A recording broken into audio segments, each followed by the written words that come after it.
지난 한 주간 고단한 삶을 살아오신 여러분에게 주의 은총이 풍성하게 임하길 간절히 기도합니다.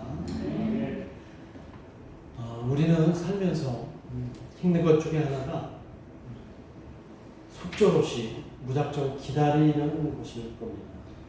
뭔가 내가 간절히 바라고 내가 간절히 소망하는 것이 금방 이루어지지 않고 또 언제 그것이 이루어질지 모른 채 마냥 기다릴 때 그 기다림은 우리에게 굉장히 힘든 시간인 것을 우리는 자주 경험을 하게 됩니다.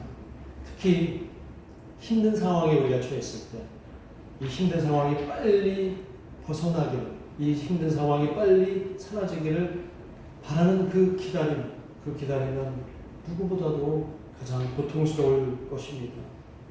그래서 그 기다림은 어쩌면 일각이 여삼추와 같을 겁니다. 15분이 3년과 같다라는 그 말, 우리는 그 기다림을 쉽게 견디지 못하는 그런 우리의 습성들이 있는 것 같습니다. 우리 신앙생활도 마찬가지입니다. 내가 뭔가 신앙적으로 열심히 하나님께 원하고 바란다고 해서 그냥 단번에 이루어진 적이 없는 것 같습니다. 물론 단번에 이루어진 사람들도 있지만 저의 경험상 제가 하나님 앞에 간절히 소망하고 기도한 그 기도의 간구들이 금방 이루어진 적이 없어요. 어쩌면 지금도 그 간구는 계속되는 것도 너무나 많이 있습니다.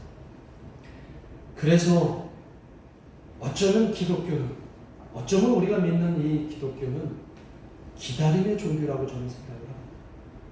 그리고 이 기다림의 종교인 우리 기독교는 사실 그 근원이 핵심이 뭐냐면 바로 예수님의 재림신앙, 어쩌면 종말론적 신앙이 우리 기독교의 핵심이라는 것입니다. 왜? 예수님께서는 분명히 다시 오시겠다고 말씀하셨고 이 세상에 다시 오시겠다고 말씀하셨는데 그 다시 오실 날이 바로 하나님 나라가 성취되는 그날이기 때문에 예수님이 이 땅에 오시는 그 순간부터 하나님의 나라는 이미 펼쳐졌지만 그 하나님의 나라가 완성되는 그날은 예수님이 오시는 날이라고 분명히 말씀하셨기 때문에 예수님이 오시는 날 우리는 세속적인 삶이 다 끝나고 하나님의 나라가 완성되는 그날을 기다리고 있는 것이죠. 그래서 여러분들이 지금 여기에 모인 이유, 그 기다림 때문에 여러분들이 여기에 모여 있는 것이라고 생각합니다. 단 성경은 말합니다. 그 때와 기한은 우리의 것이 아니라 누구의 것이라고 해요? 하나님의 것이다. 그러니 그 때는, 그 기다림의 때는 우리의 때가 아니고 우리의 시간이 아니고 누구의 시간인 거예요? 하나님의 시간, 하나님의 때라는 거예요. 그런데 사람들은, 또 많은 신앙인들은 그 때와 기한을 스스로 정해버리는 우를 범할 때가 많이 있습니다.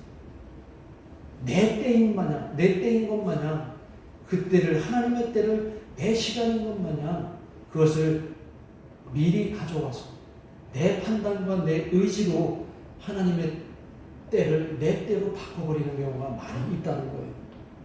나의 때와 하나님의 때를 구분하지 못하는 그런 어리석은 사람들이 있다는 겁니다. 내가 원하는 시간이 하나님의 때가 아닌 걸 인정하지 않으려고 하는 우리의 속성이 있다는 거예요.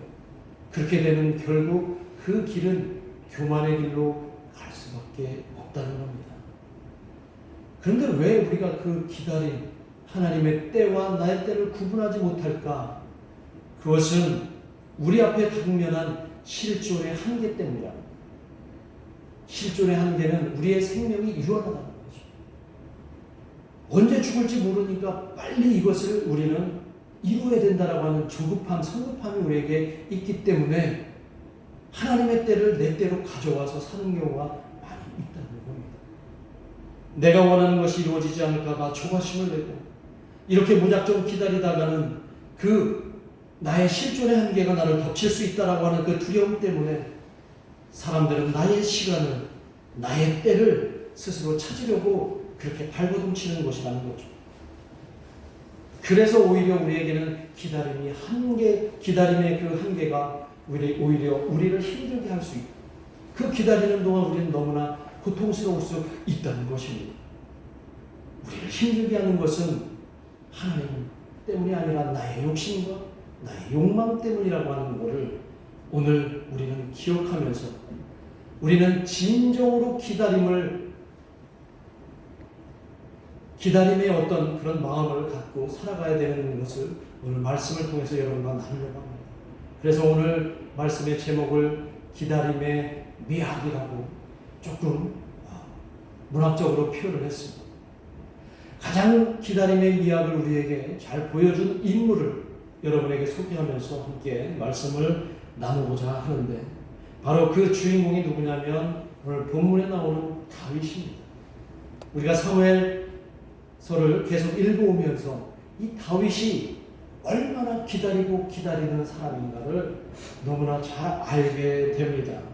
오늘 본문 2장에 보면 드디어 기다리던 그 다윗의 때가, 하나님의 때가 다윗의 때로 전환되는 그런 장면이 나오는데, 드디어 이 다윗이 유다 족속의 왕이 됩니다. 이제 유다 족속의 왕으로 추대되고, 그 유다 족속의 왕이 된 지가 사무엘로부터 기름 부음 받은 지 꼬박 15년이 지난 때예요. 그러니까 15년의 세월을 이 다윗은 기다렸던 겁니다. 물론 통일 이스라엘 왕국의 왕은 아직 안 됐어요. 유다의 족속의 왕이 되고 7년 6개월이 지나야 이제 통일 이스라엘의 왕이 될 수가 있는 겁니다. 그러면 이스라엘의 전체 왕이 될 수 있는 그 다윗은 총 22년 6개월 동안 기다렸던 다윗을 오늘 우리가 발견하게 됩니다. 자, 사무엘하 5장 4절에서 5절 보면 다윗이 어떻게 왕이 되는지를 소개해 줍니다. 한번 읽어볼까요? 다윗이 나이가 30세에 왕위에 올라 40년 동안 다스렸을 때 헤브론에서 7년 6개월 동안 유다를 다스렸고, 예루살렘에서 30년 동안 온 이스라엘과 유다를 다스렸더라. 자, 유다 족속의 왕이 된 다윗의 나이는 몇 살이에요? 30세. 그리고 사무엘에게 픽업된 나이가 15세. 어린 소년. 그리고 15년 동안 그렇게 지내다가 7년 6개월을 유다 족속의 왕으로 있다가 이제 통일 이스라엘 왕국의 왕이 되는 거죠. 그 엘라 골짜기에서 나이 15살의 어린 소년 다윗이 골리앗을 쓰러뜨리고 이제 이스라엘 백성들에게 영웅으로서 칭송을 받고 그의 인생이 활짝 열릴 줄 알았는데, 그에게 돌아온 것은 그 무서운 사울의 칼날이었던 거예요. 그 사울의 칼날을 피해서 이 다윗은 도망가는 것.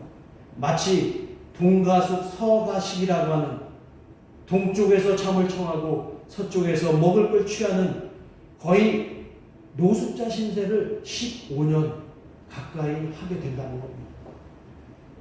죽음의 고비를 수차례 넘기면서도 놀라운 것은 이 다윗이 왜 하나님이 멀쩡히 그 목동으로 베들레헴 근처에서 편안하게 목동으로 양들과 함께 있는 나를 왜 택하셔서, 왜 기름 부으셔서 이렇게 15년 동안 나를 힘들게 하실까, 그런 불평과 원망을 할 법도 한데, 성경 어디에도 다윗은 하나님을 불평하거나 원망한 흔적이 없어요.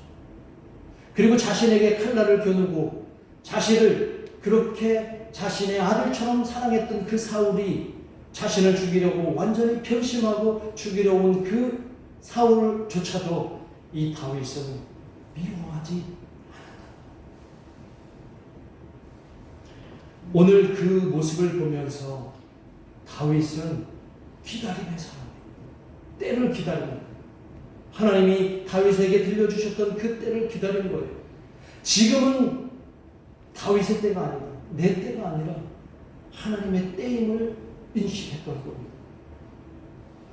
그래서 다윗은 매사 하나님의 뜻이 아니면 그 자리에 가만히 멈춰 섰던 거예요. 그리고 하나님의 뜻이면 그는 걸어갔던 사람이었습니다. 우리가 자주 불렀던 찬양 중에 이런 찬양의 가사가 있잖아요. 주님 말씀하시면, 우리 한번 같이 한번 이 찬양 불러볼까요? 시작. 주님 말씀하시면 내가 나가리라. 주님 뜻이 아니면 내가 멈춰서리라. 나의 가고 서는 것 주님 뜻에 있으니 오 주님 나를 이끌소서. 할렐루야. 다윗은 그런 사람이었어요. 다윗이 그런 사람이었어요. 그 15년 동안 여러분이 상상이나 되십니까? 죽을 고비를 수차례 넘기고 자신의 목을 겨누고 있는 그 사울의 칼날을 피해서 도망다니고 블레셋에 들어가서 정말 비굴하게 그들에게 생명을 구걸하는 그런 다윗의 모습을 보면서 어떻게 15년 동안 저렇게 기다릴 수 있었을까? 심지어는 사울을 죽일 수 있었던 기회가 2번씩이나 있었는데 지금은 내 때가 아니라 하나님의 때라고 더 기다렸던 그 사울의 모습. 다윗은 절대 하나님보다 앞서지 않았고 다윗은 끝까지 하나님의 뜻을 구하면서 하나님이 원하는 사람이 되려고 했던 그런 사람이었음을 기억하시기를 간절히 바랍니다. 얼마나 그가 그랬는지를 오늘 본문 1절에서도 우리는 또 확인할 수가 있어요. 1절 같이 한번 읽어봅니다. 1절 말씀 시작. 그 후에 다윗이 여호와께 여쭈어 아뢰되 내가 유다 한 성읍으로 올라가리까 여호와께서 이르시되 올라가라. 다윗이 아뢰되 어디로 가리까 이르시되 헤브론으로 가릴지니라. 여기서 보면 1절에서 보면 다윗이 어떤 사람이라는 게 확 들어오죠. 어떤 단어가 확 눈에 들어옵니까? 여쭈되. 하나님께 여쭈는 거예요. 지금 다윗의 상황은 이제 혼자 모든 걸 판단할 수 있는 그런 상황이에요. 자신을 위협했던 사울도 없어요. 블레셋으로부터도 이제 벗어났어요. 다윗은 이제 본인이 조금 있으면 왕으로 추대될 그런 상황이었어요. 이제 자신이 결정하면 되는 그런 상황에 다윗은 어떻게 했어요? 하나님께 여쭈었어요. 내가 유다의 한 성읍에 올라가고 싶은데 하나님 가도 되겠습니까? 그랬더니 그래 올라가라. 그랬더니 거기서 멈추지 않고 하나님께 또 한 번 여쭈는 거예요. 그럼 유다 성읍 어디로 가니까? 그때 하나님이 헤브론으로 가라. 그리고 다윗은 그 헤브론에 가서 유다 족속의 왕이 돼서 거기서 7년 6개월을 통치하게 됩니다. 자신이 결정해도 문제될 게 없는 그런 상황인데도 하나님께 여쭤봅니다. 다윗이 왜 하나님의 사랑을 그토록 받았는지, 왜 다윗이 하나님의 마음에 합한 사람이라는 그런 칭송을 받았는지 오늘 우리가 알게 되는 그런 대목이라고 생각을 해요. 그런데요, 놀라운 사실은 그 반면에 사울은 정반대의 모습을 가졌다는 거예요. 이 사울을 평가한 역대기 기자가 이렇게 사울을 평가하는데 역대상 10장 13절에서 14절의 말씀을 보면 역대기 기자가 이렇게 사울을 평가합니다. 사울이 죽은 것은 여호와께 범죄하였기 때문이라. 그가 여호와의 말씀을 지키지 아니하고 또 신접한 자에게 가르치기를 청하고 여호와께 묻지 아니하였으므로. 뭐라고요? 여호와께 묻지 아니하였으므로 여호와께서 그를 죽이시고 그 나라를 이새의 아들 다윗에게 넘겨주셨습니다. 여호와께 물었던, 끊임없이 여호와께 여쭈어 물었던 다윗, 여호와께 묻지 않았던 사울의 극명한 차이가 여기서 나온다는 겁니다. 그리고 가만 보니까 하나님께 잘 여쭙지 않는 자가 또 있습니다. 그 여쭙지 않는 자가 누굴까요?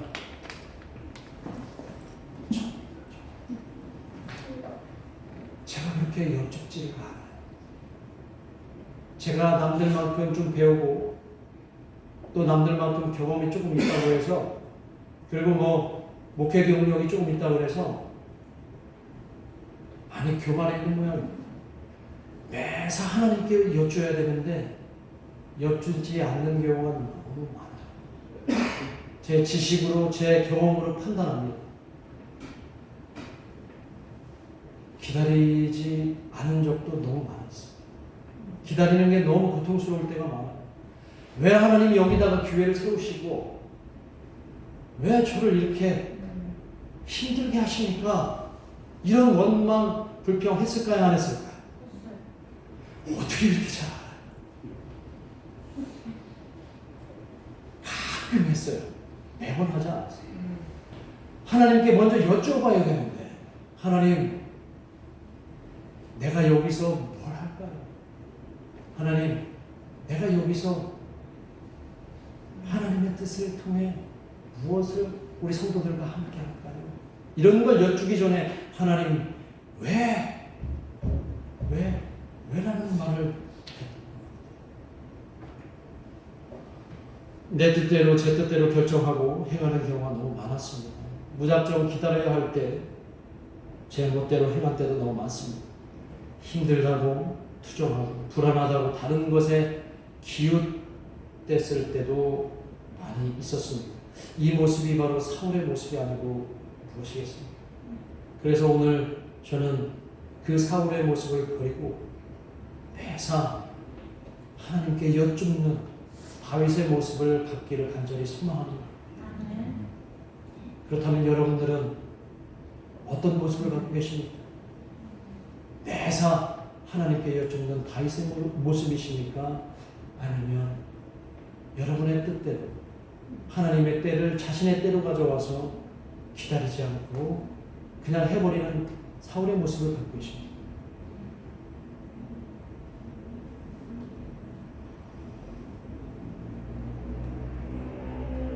다윗처럼 하나님의 뜻을 구하는 우리가 되기를 진심으로 소망합니다.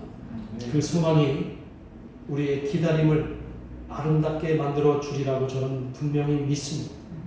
하나님의 때가 자신의 때가 된 다윗은 이제 사랑하는 아내들, 가족들과 함께 그리고 자신을 열심히 따르던 충복들과 함께 헤브론에 올라가서 살게 됩니다. 그랬더니 4절에서 보니까 어떤 일이 벌어져요? 그 유다 족속 사람들이 다윗이 먼저 왕이 되겠다고 선포하지 않았어요. 그 유다 족속의 사람들이 일부러 다윗을 찾아와서 그에게 기름을 붓고 그를 유다 족속의 왕으로 추대합니다. 기다림의 끝이 그가 유다 족속의 왕이 되는 거예요. 이게 다윗의 아름다운 기다림의 미학의 결과 아닐까요? 그리고 통일 왕국의 제왕이 되기까지 앞으로 6년, 7년, 6개월의 시간이 흐르고 이후에 통일 이스라엘 제국의 왕으로서 정말 온전한 하나님의 사람으로 물론 가끔씩 실수하고 넘어지기도 하지만 끝까지 하나님을 외면하지 않았던 우리는 그 다윗을 정말 기다림에 미하게 한 사람이라고 그 다윗의 기다림을 온전히 배워야 될 줄로 믿습니다. 자, 두 번째로는 오늘 본문에서 우리에게 주는 교훈이 또 하나 있어요. 그것은 바로 길르앗 야베스라고 하는 그 사람들의 태도, 그 태도를 보고 우리는 교훈을 얻어야 됩니다. 다윗이 왕으로 이제 추대받고 나서 길르앗 야베스 주민들이 그 전장에서 비참한 죽음을 당한 사울에 대해서 어떻게 했는지 그 소식을 듣게 됩니다. 길르앗 야베스 사람들이 그 죽은 사울, 그 매달려 있던 그 사울의 시신을 수습하고 사울을 정성을 다해서 장례를 치러줬던 사람들이 바로 길르앗 야베스 사람들이에요. 다윗은 그들의 행위를 두고 큰 감격을 느낍니다. 그래서 무려 5장에서 이후에 5절 이하에서 그들을 향해서 복을 축복을 합니다. 끊임없이 축복을 해요. 자, 오늘 5절에서 다윗이 그들을 향해 얼마나 큰 감동을 받았는지 전령을 통해 자기 마음을 전하는데 한번 같이 읽어봅니다. 시작. 자, 5절 시작. 다윗이 길르앗 야베스 사람들에게 전령을 그들에게 이르되 너희가 너희 주 사울에게 이처럼 은혜를 베풀어 그를 장사하였으니 여호와께 복을 받을지어다. 근데 이 성경을 다른 번역 성경으로 제가 보니까 뭐라고 거기에 나와 있냐면 너희가 왕에게 의리를 지켰으니 복 받을지어다. 이런 의미예요. 의리를 지켰으니. 그러니까 야베스 사람들에게 다윗은 그들이 사울 왕에게 보였던 그 의리에 대해서 감동한 거예요. 지금 이 상황은 어떤 상황이냐? 이제 사울은 비운의 왕으로 사라져가는 왕이에요. 그리고 사울보다는 다윗이 떠오르는 태양이라는 거죠. 그러면 길르앗 야베스 사람들은 사울에게 그렇게 장례를 잘 치를 것이 아니라 그는 버리고 이제 다윗을 오히려 더 칭송하고 다윗에게 더 찬사를 보내야 되는 그런 상황 속에서 이 야베스 사람들은 자신들의 왕이었던 그 사울을 위해서 정성껏 장례를 치러주는 그 모습, 그것을 이 다윗은 진정한 의리가 있다고 본 거예요. 비록 실패하고 몰락한 사울 왕일지라도 그에게 끝까지 예를 갖추는 것에 대해 그리고 정성껏 장례를 치러준 그들의 의리를 오늘 다윗은 굉장히 높인 거예요. 여러분, 이런 길르앗 야베스 사람들의 그 의리가 오늘 우리에게 큰 은혜가 되기를 간절히 소망합니다. 의리가 있어야 되잖아요, 사람이. 예전에 보니까 뭐 연예인 중에 하나 나와서 맨날 뭐라고 얘기해요? 그 김보성이라는 그 배우가 맨날 의리 뭐 그러잖아요. 그런 가벼운 의리 말고 여기서 말하는 의리는 변하지 않는 마음이에요. 변하지 않는 마음. 사람이 사람에 대한 온전한 예의를 갖추는 것이 의리라는 뜻이에요, 원래. 변하지 않는 마음, 예를 다 갖추는 마음, 그런 예를 갖추고 그 변하지 않는 마음을 지속하는 것이 의리 있는 거예요. 그런데 오늘날 우리가 살아가는 이 세상에는 얼마나 의리 있는 사람들이 많을까? 여러분 의리 많으십니까? 사람들 대부분 힘과 권력에 혹은 돈과 권력에 빌부터 쉽게 불나방처럼 배신을 밥 먹듯이 하는 세상이 오늘날 우리 세상이 아닌가 싶어요. 이익이 된다면 이해관계에 따라서 어제의 동지가 오늘 적이 되기도 하고 오늘의 적이 내일의 동지가 되기도 하는 그런 시대를 우리가 살아가고 있습니다. 신앙생활도 마찬가지입니다. 신앙생활 하면서 나에게 유익이 되거나 도움이 되면 열심히 하려고 하다가도 뭔가 일이 뜻대로 되지 않고 내 마음대로 되지 않고 그러면 바로 그냥 손절해버리는 그런 사람들이, 그런 신앙인들이 많이 있다는 거예요. 하나님도 쉽게 손절해버리고 교회도 쉽게 손절해버리고 그리고 나에게 유익이 되면 다시 와서 참여하고 마치 하나님 믿는 걸 내가 적선하듯이 그렇게 하는 오늘날 크리스천들이 많이 있다는 겁니다. 아까도 말씀드렸지만 의리라고 하는 것은 뭐라고 그랬어요? 변하지 않는 마음이라고 했어요. 변하지 않는 마음. 오늘 사무엘서를 읽다 보면 변하지 않는 마음의 대표적인 인물이 바로 요나단이라는 사람이에요. 요나단이 다윗을 얼마나 사랑했는지 자기 목숨을 내버려서까지라도 사랑하겠다고 고백하는 그 요나단의 마음이 바로 의리 있는 마음이에요. 그것이 의리의 마음. 또한 다윗이 하나님을 배신하지 않고 끝까지 하나님을 사랑했던 그 사랑하는 마음이 바로 의리 있는 마음이라고. 야베스 사람들이 사울 왕에게 보였던 그 의리, 다윗이 또 그들에게 보였던 그 의리, 이런 의리들이 진정으로 온전한 하나님의 사람들로 만들어 간다는 것입니다. 예수님도 분명히 말씀하셨어요. 요한복음 15장 13절에서 이렇게 말씀하십니다. 사람이 친구를 위하여 자기 목숨을 버리면 이보다 더 큰 사랑이 없느니라. 이 얘기는 바로 신앙의 의리를 강조하신 말씀이에요. 친구를 위해서 목숨을 버리는 만큼 너희는 서로 그렇게 사랑할 수 있어야 된다는 거. 그런 변함없는 의리가 오늘 우리에게 있어야 된다는 거죠. 변하지 않는 사랑이 바로 진정한 친구를 만들 수 있다고 하는 얘기입니다. 따라서 예수님은 우리를 위해서 죽으셨으니 예수님이 우리의 진정한 친구가 아니고 무엇이겠습니까? 우리 또한 그런 예수님의 사랑을 입은 자들로서 우리도 남에게 의리를 실천하며 살아가는 주의 자녀들이 되기를 간절히 소망합니다. 우리 교회는, 우리 수면신 교회는 의리가 충만한 성도들만 있는 줄 믿습니다. 앞으로 있을 줄 믿습니다.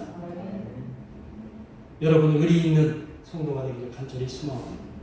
조금 손해볼 줄도 알고 좀 너무 계산하지도 않고 넉넉하게 우리가 기다려줄 줄 아는 그런 기다리는 성도가 되기를 주님의 이름으로 축복합니다. 이제 말씀을 맺겠습니다. 오늘은 기다림의 미학, 이거에 대해서 함께 나눴어요. 이 기다림의 미학은 하나님과 더 가까운 관계로 이루어주는 놀라운 기술이라는 것을 여러분들이 그렇게 믿고 살아가시기를 간절히 바랍니다. 그런 기다림이 우리 모두를 변하지 않는 마음으로 묶어줄 것입니다. 그러니 조금도 조급해하지 마시고 매사 기다리시면서 하나님께 여쭙고 또 끈끈한 의리로 하나님의 때를 기다리는 우리 수면신 그리스도 공동체가 되기를 간절히 소망합니다. 기도하겠습니다. 우리 함께 말씀을 생각하시면서 진정으로 하나님의 때를 기다리며 하나님에게 모든 걸 맡기는, 그리고 하나님의 뜻에 반응하는 그런 진정한 하나님의 자녀가 되기를 기도하시고, 그리고 그런 마음으로 서로 변하지 않는 마음을 서로 나눌 수 있는 그런 의리가 충만한 우리 수면신 교회가 되게 해달라는 시간 합심해서 함께 기도하겠습니다.